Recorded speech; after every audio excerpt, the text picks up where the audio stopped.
Ah, je dois aller aux toilettes. Excusez-moi, il faut que je m'absente. Il faut aller aux toilettes. L'idée là maintenant, quand on a fait les examens, c'était de vérifier que tous les intestins sont bien. Excusez-moi, il faut que je m'absente quelques instants. Je reviens. Je peux utiliser vos toilettes? Il y a comme un léger souci dans ce service de gastro-entérologie. Bon, pardon. Donc du coup, je reviens là où on était. Le docteur Carmen Stefanescu assure une consultation, mais n'a pas vraiment l'air au sommet de sa forme. Excusez-moi, il faut que je m'absente encore quelques instants. Je reviens.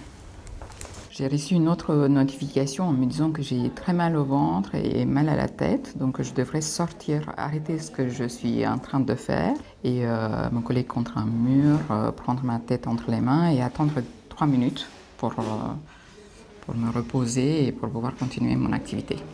Le docteur Carmen Stefanescu et une grande partie de ce service de gastro-entérologie participent à une simulation.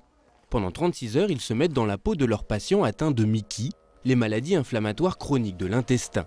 Votre tension est très bonne. Cette aide-soignante prend en charge les vrais patients qui sont à l'hôpital de jour. Et elle aussi est constamment coupée dans son élan. Ah, je dois aller aux toilettes urgemment parce que je suis en crise donc. Chaque alerte est un défi. Le soignant doit se rendre immédiatement dans les toilettes les plus proches. Et là voilà, donc j'ai l'application qui me dit que j'arrive juste et que voilà, je suis dans cet état. Cette application envoie aux participants des défis et des instructions qui reflètent le quotidien, parfois invivable, des patients. Ah, j'ai une alerte. Vos douleurs sont particulièrement difficiles à gérer aujourd'hui. Cela commence à nuire à votre concentration. Effectuez plusieurs respirations profondes. Les MICI, comme la maladie de Crohn et la rectocolite hémorragique, provoquent en période de crise fatigue, ulcères, saignements, diarrhée, un enfer à gérer. 36,4. Et les douleurs, comment vous les gérez quand vous avez mal au bureau et à la maison, quand vous êtes plié en deux, qu'il faut repartir, c'est plus l'heure, voilà, il faut se dépêcher parce que voilà, il faut arriver à l'heure au travail. Comment vous faites en fait? Il faut gérer à chaque fois au fur et à mesure et voir comment on peut s'organiser. On peut s'organiser, mais c'est compliqué. Ils arrivent à mieux appréhender nos problèmes, quoi, en comprenant ce à quoi tout ce qu'on vit tous les jours, quoi. C'est pas aussi évident que ça.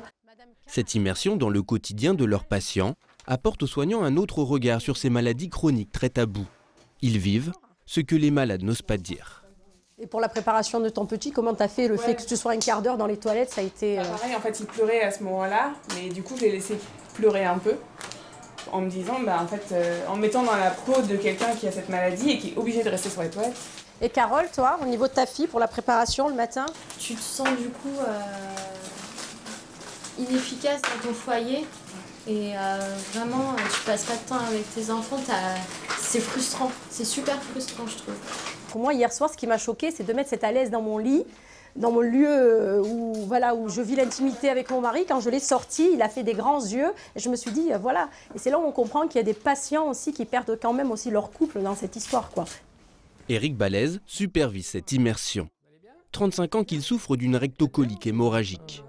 Avec son association, il a participé à l'organisation de cette immersion originale. Une maladie chronique, c'est une maladie à vie, donc ça veut dire qu'on voilà, n'en guérit pas, donc ça veut dire qu'il faut qu'il y ait un lien justement avec les soignants qui soit fort, c'est-à-dire qu'on puisse se comprendre, qu'on puisse en parler librement.